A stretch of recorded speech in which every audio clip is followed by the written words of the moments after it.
cái máy đầm rung để làm chặt cái đá ba lát của đường tàu, của đường sắt.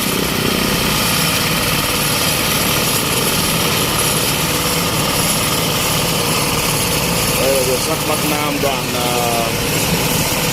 Thường Tín, Hà Nội.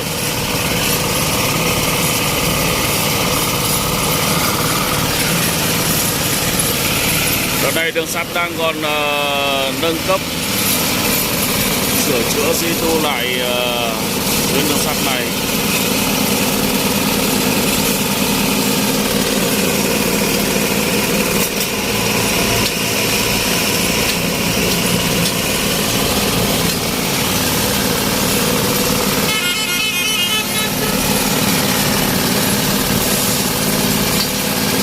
Động cơ chạy bằng dầu hay bằng xăng gì đấy mới nổ.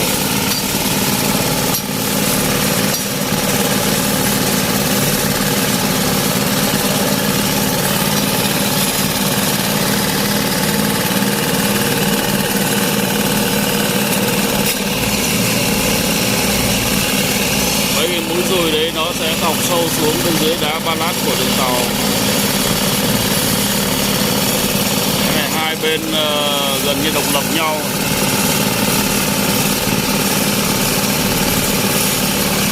Đây là công nhân đang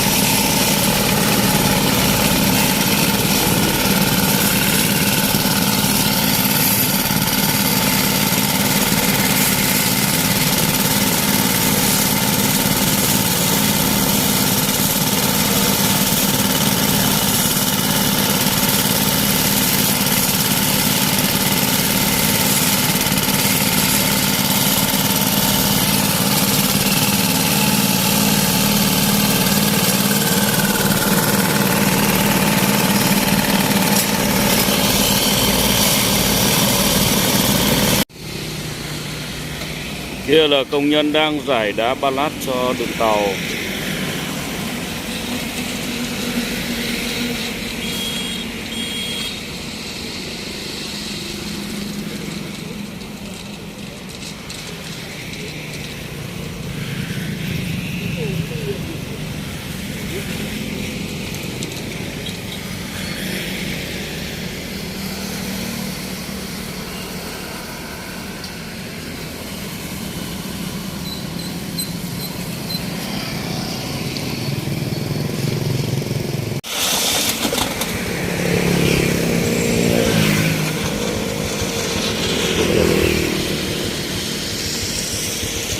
Áp xúc đá ba lát để rải cho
đường sắt